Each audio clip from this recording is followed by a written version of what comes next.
အားလုံးပဲမင်္ဂလာပါဒီတစ်ခေါက်သင်ပေးမဲ့သင်ခန်းစာကတော့ဒီဟာပေါ့နော်ဒီ floatless level switch ပေါ့နော်သူ့ရဲ့ဒီ brand ကတော့ CKC ဖြစ်တယ်ပေါ့နော်အဲ့ဒီအကြောင်းကိုသင်ပေးမှာဖြစ်ပါတယ်ပေါ့နော်ဒီကောင်တွေကဘယ်မှာသုံးလဲဆိုတော့ water pump control system တွေမှာအသုံးပြုတယ်ပေါ့နော် float switch ကလည်းသုံးတယ်ပေါ့နော်ဒီကောင်ကျတော့ float မပါတော့ဘူးပေါ့ငုတ်က8ခုရှိတယ်ဒီမှာဆိုရင်တွေ့မှာပေါ့နော်1 2 3 4 5 6 7 8ပေါ့နော်ဒီကောင်ကငုတ်က8ခုရှိတယ်ပြီးတော့ base ကဒီကောင်ကတော့ base ပေါ့ base ကလည်းအဲ့လိုပဲဒီမှာဒီကနေစရည်ရနော်1 2 3 4 5 6 7 8ပေါ့နော်ဒါ base ပေါ့နော်ဒီကောင်နှစ်ခုကဒီလိုမျိုးလေးကိုသူ့အန်နဲ့သူဒီလိုမျိုးတက်တာဖြစ်ပါတယ်ပေါ့နော်အန်ဖားလို့လည်းမရအောင်နော်ဒီလိုမျိုးပြောင်းပြန်တက်လို့လည်းမဝင်ဘူးနော်သူ့ဟာသူတက်တာဖြစ်တယ်ပေါ့နော်အဲ့ဆိုရင်ဒီကောင်ကိုအရင်လေ့လာရအောင်နော်ဆိုတော့ဒီဟာကိုဖြုတ်လိုက်မယ်ဆိုရင်ဒီဟာကိုအရင်လေ့လာလိုက်ပေါ့နော်ဆိုရင်ဒီ floatless level switch ဆို source ပေါ့ source ဆို power ပေးရမယ်ဟာ220 220 volt AC ဆို220 volt ပေးရမယ်လို့ AC ပေါ့နော် AC ဆို alternating current ပေးရမယ်လို့ပြောတော့ coin ကိုပြောတာပေါ့ supply ပေးရမယ်ပေါ့နောက်သူ့ရဲ့ type က C61FGB ပေါ့နော်သူ့ရဲ့ model ပေါ့နော်ဒါဖြစ်တယ် secondary voltage က8 volt AC ဖြစ်တယ်ပေါ့ secondary voltage ဆိုတာကဒီ electrode တွေကိုပြောတာပေါ့နော် electrode စီရောက်တဲ့ voltage က8 volt ပဲရှိတယ်လို့ပြောတာ electrode ဆိုတာဒီဟာတွေကိုပြောတာပေါ့ E1 E2 E3 ကိုပြောတာပေါ့နော်ပြီးရင် contact rating က5 ampere 250 volt AC ပေါ့နော်ဆိုတော့ဒီ contact ကဒီ contact တွေပြောတာဒီကောင်5 ampere ထိခံနိုင်တယ်လို့ပြောတာ250 volt အထိသုံးလို့ရတယ်ပေါ့နော်အဲ့ဒါကသူ့ရဲ့ name plate ပေါ့နော်ပြီးရင်ဒီမှာ LED နှလုံးရှိမယ်ပေါ့အဲ့ကိုလေ့လာလိုက်မယ်ပေါ့နော်ဒီဘက်ကိုလေ့လာမယ်ဆိုရင် type ပေါ့ C61FGB ပေါ့ floatless level switch ပေါ့နော်အဲ့မှာလဲဒီကောင်က8ခုရှိတယ်ပေါ့နော်ဒီမှာ1 2 3 4 5 6 7 8ပေါ့နော်ဆိုရင်သူကဘာလဲဆိုတော့2နဲ့7ကို power ပေးရမယ်နော်2 7ကို power ပေးရမယ်ပြီးရင်8ရယ်5ရယ်က NC ဖြစ်တယ်ပြီးရင်8နဲ့6နဲ့က NO ဖြစ်တယ်ပေါ့ဆိုတော့ဒါရိုး relay contact ပေါ့နော်ပြီးရင်ဒီဘက်မှာကြည့်မယ်ဆိုရင်ဒီမှာ1ပေါ့1ကဘာဖြစ်မလဲဆိုတော့ E3 ပေါ့နော်အဲ့ E3 ကိုဘာလုပ်ရမလဲဆို ground ချအောင်ချပေးရမယ်နော်ဒီသင်္ကေတ ground ချပေးရမယ်ဆိုတဘောကဒီ tank ကို ground ချပေးတယ်ဆိုတဘောပေါ့ဘာဖြစ်လဲဒီမှာ E2 ကဘယ်ကိုသွားတာလဲ number 4ကိုသွားတယ်ပေါ့နော်ပြီးရင်3ကဘယ်ကိုသွားတာလဲ E1 ကဒီဟာပေါ့ဆိုတော့ဒီကောက electrode ကိုပြောတာပေါ့နော်ဒီ electrode ကဘယ်ဟာလဲဆိုတော့ tank ထဲမှာတက်ရမယ့်ဟာပေါ့နော် tank ထဲမှာတက်မယ်ပြီးအဲ့ဒီရဲ့ signal တွေကရေဖြည့်တဲ့ပုံမူဒီမှဒီ signal ကိုဒီကိုလာပေးမှာပေါ့ဒီ floatless level switch ကိုလာပေးမယ်ပေါ့နော်ပြီးရင်ဒီကောင်ကတော့ပြောထားတဲ့အတိုင်းဒီမှာပြောတဲ့အတိုင်းပေါ့နော်ဆိုရင် power source က27ကိုပေးမယ်ပေါ့နော်1 E3 ဖြစ်မယ်ပြီးရင်4က E2 ဖြစ်မယ်ပြီးရင်3က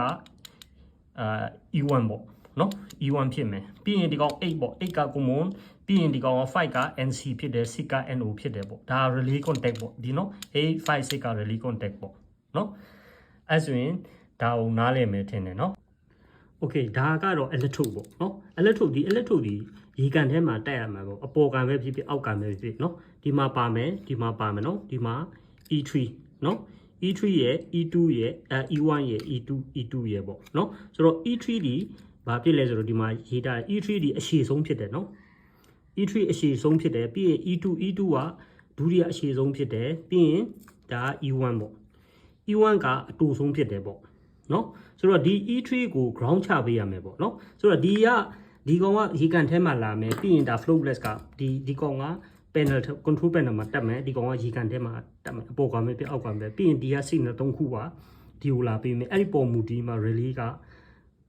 relay contact ပြောင်းပြီးမှဒီပန့်ကိုလဲခိုင်းမယ်ပေါ့နော်သူ့ရဲ့အလုပ်လုပ်တာကအဲ့လိုဖြစ်ပါတယ်ပေါ့ drawing ကိုလေ့လာရအောင်နော် okay အခုဒီကောင်ကတော့ဒီ electrode ပေါ့နော်ဒီ electrode ကအခုဒီဟာဆွဲထားတာပေါ့နော်ဒီ electrode ဒီဟာလည်း electrode ပဲဒီ electrode ကဘယ်မှာတက်ရမလဲဆိုတော့ရေကန်ထဲမှာတက်ရမယ်ပြီးရင်ဒီကောင်ကအ point ကရှိတယ် E1 E2 E3 ဆိုတာရှိတယ်ပေါ့နော်ဆိုတော့ဒီကောင်ကတော့အောက်ကန်ပေါ့နော်အောက်ကန်ဆိုရင်ဒီဟာကသူအတိုင်းငုတ်က3ခုရှိတယ်ပြီးရင် E3 ဒီအရှိကုန် E3 က ground ချရမယ်ပေါ့နော်ပြီးရင်ဒုတိယက E2 ပြီး E1 ပေါ့ နော်ဆိုတော့ဒီကောင်ကဒီဥပမာဒီဟာကိုမိတ်ထားလိုက်ပေါ့နော်ဒီဘက်ကိုမိတ်ထားလိုက်ဒီ electrode ကိုဒီအောက်ကမှာတက်မယ်ပေါ့အောက်ကမှာတက်ရင်ဒီပန့်ကဒီမှာပန့်ကိုဒီမှာထားမယ်ပေါ့ဒါပန့်ပေါ့နော်ပန့်ပြီးရင်ဒီကောင်ကဘာလုပ်ရမလဲဒီကနေအပေါ်ကန်ကိုသူရေဖြည့်နေတယ်ပေါ့နော်ဒီ flow ဒီအပေါ်ကန်အတွက်ကဒီ flow switch မရှိဘူးပေါ့မရှိဘူးလို့သတ်မှတ်လိုက် flow switch ကိုအောက်မှာပဲထားတယ်ပေါ့ဆိုတော့ဒီဟာက तू ကဘယ်လိုဖြစ်မလဲဆိုတော့ तू ကအဲ့လိုမျိုးတက်မယ်ဆိုရင်ဘာဖြစ်လဲဆိုတော့ဒီပန့်ကဘယ်အချိန်ဘယ်နဲ့ဘယ်ကြားအလုပ်လုပ်လဲဆိုတော့ तू က E1 နဲ့ E2 ကြားမှာအလုပ်လုပ်မယ်နော် E1 နဲ့ E2 ကြားမှာအလုပ်လုပ်မယ် E1 ရောက်ရင် तू က on မယ် E2 ကြရင် off မယ်ပေါ့နော်တဘောကဒီလိုမျိုးဆိုရင်ဒါက E1 ဒါ E2 ပေါ့နော်ဒီကောင်က E2 ပေါ့နော်ဆိုတော့ဒီနှစ်ခုကြားမှာပဲအလုပ်လုပ်မယ်ပေါ့နော်ဆိုတော့ဒီနားရောက်ရင် on မယ်ဒီရောက်ရင်ရက်မယ်ပေါ့နော်ဒီလိုမျိုးပေါ့ဒီလိုမျိုးဒါ E2 ဒါ E3 ဒါ E2 ဒါ E1 ဆိုတော့ဒီမှာကြာရင်ရက်မယ်ဒီနားကြာရင်ပတ်ငါလဲမယ်ပေါ့ဒါအောက်ကန်ပေါ့အောက်ကန်ကိုတုံးမယ်ဆိုရင်ဒီကဒီမှာ relay contact တွေတွေ့မှာပေါ့နော်8ရယ်9ရယ်6ရယ်ဆိုတော့အောက်ကန်ဆိုရင်ဗာအောက်ကန်ကိုမှာတိုက်မယ်ဆိုရင်ဒီကောင်ကဗာလဲဆိုတော့8 + 5ပေါ့ NC ကိုတုံးရမယ်နော်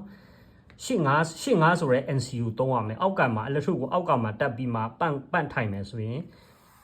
85ကိုတုံးရမယ်ပေါ့နော်အဲ့ဆိုရင် okay အဲ့ဒါတခုပြီးသွားပြီပေါ့နောက်တစ်ခုက electrode ကိုဒီက electrode ကိုပဲပေါ့နော် electrode ကိုအပေါ်ကန်ကိုတက်မယ်ဆိုရင် 2 ကအတူတူပဲเนาะ E3 E2 E1 ပဲပေါ့သူလည်းအဲ့လိုပဲ E2 နဲ့ E1 ကြားမှာပဲအလုပ်လုပ်တယ်เนาะ E2 နဲ့ E1 ကြားမှာအလုပ်လုပ်တယ်ပြီးရင်ဒီက overflow ပေါ့เนาะဆိုတော့ဒီ 1 level ရောက်ရင်ရက်မယ် E2 level ကြာရင် on မယ်ပေါ့เนาะဒီနှစ်ခုကြားမှာပဲအလုပ်လုပ်တယ်ပေါ့ပန့်ကဒီကနေဆွဲတင်လိုက်တာပေါ့တော့ overflow ကြာရင်ပါလဲဆိုတော့ तू ကပါလဲဆိုတော့86ပေါ့86ဆိုရင် NO ပေါ့ NO သုံးရမယ်เนาะဆိုတော့ဒီမှာက NO သုံးရမှာ86ကိုသုံးရမယ်ပေါ့เนาะ86ဒီမှာတွေ့တယ်เนาะ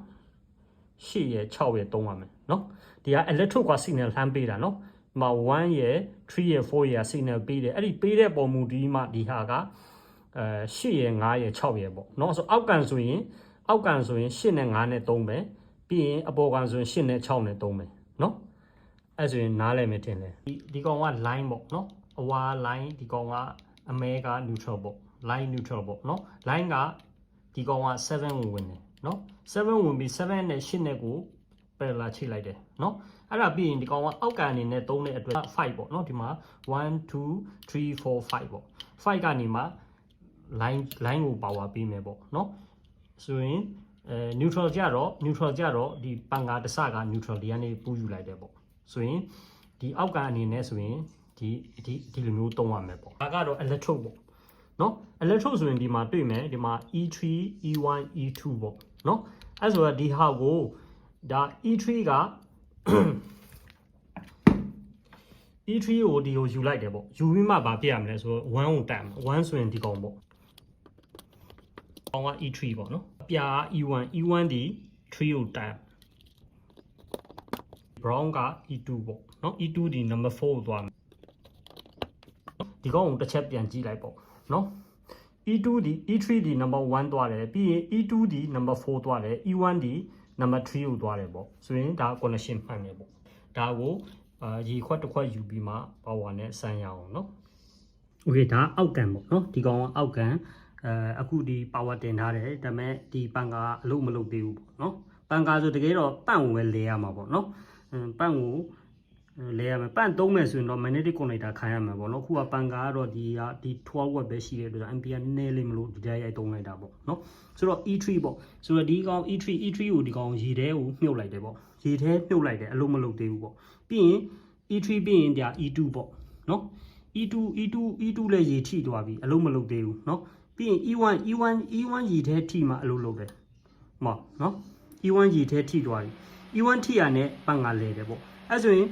သုံးတဲ့ခါရေရရော့သွားတယ်ဆို E1 လွတ်သွားပြီเนาะ E1 လွတ်သွားတယ်ပြီးရင်ဘာဖြစ်လဲဒီကောင်က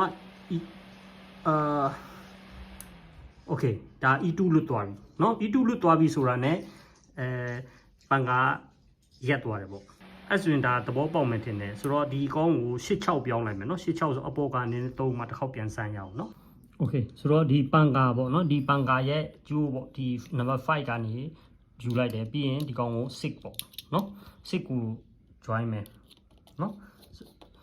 ဆိုရင်ဒါအပေါ်ကန်ပေါ့ဆိုရင်ဒီကအပေါ်ကန်အနေနဲ့သုံးမယ်နော်โอเคဒီကောင်ကအပေါ်ကန်ဖြစ်တဲ့အတွက်ကြောင့် तू ကအပေါ်ကန်ကြတော့ဘာဖြစ်လဲဆိုတော့ तू ကE2 လွတ်တာနဲ့เนาะဒါ E3 E1 E2 ပေါ့เนาะ E2 လွတ်တာနဲ့ပန်ကာလဲတာပေါ့เนาะပန်ကာလဲတဲ့ဖြစ်တဲ့အတွက်ကြောင့်အခုကတောက်လျှောက်လဲတာပေါ့เนาะတောက်လျှောက်လဲတယ် तू ကဘယ်အချိန်မှရက်မလဲ E1 ကိုရေထိရင်ရက်မယ်ပေါ့เนาะဆိုတော့ဒီကောင်ကအခုရေထိတယ် E3 ကထိတယ်ပြီးရင် E3 ထိပြီးဘာထိလဲဒီမှာ E2 ရေထိတယ်เนาะ E2 ရေထိတယ် E2 ရေထိပြီဘာမှဖြစ်သေးဘူးပြီးရင်ဒီကောင် E1 ရေထိတော့မယ်เนาะE1 okay ဒီမှာเนาะဒီက E1 ထိရနဲ့ရက်သွားတယ်เนาะဆိုတော့ပန်ကားရက်သွားတယ်ဘယ်အချိန်မှပြန်စမလဲဆိုတော့တစ်ချက်ပြန်ကြည့်လိုက်မယ်ဒီကောင်က E1 လွတ်တယ်ဘာမှဖြစ်သေးဘူး E2 လွတ်တာနဲ့ဒီမှာ E2 ရေလွတ်တာနဲ့တခါတည်းပန်ကားလဲတာเนาะပြီးရင်ဘယ်မှာပြန်ရက်မလဲE1 ထိတာနဲ့ဒီမှာ E1 ရေထိတော့မယ် E1 ထိရနဲ့ရက်တယ်ပေါ့เนาะဆိုတော့ဒီလောက်ဆိုရင်တင်ပေးရနားလဲမယ်လို့ထင်ပါတယ်အားလုံးကိုကျေးဇူးတင်ပါတယ်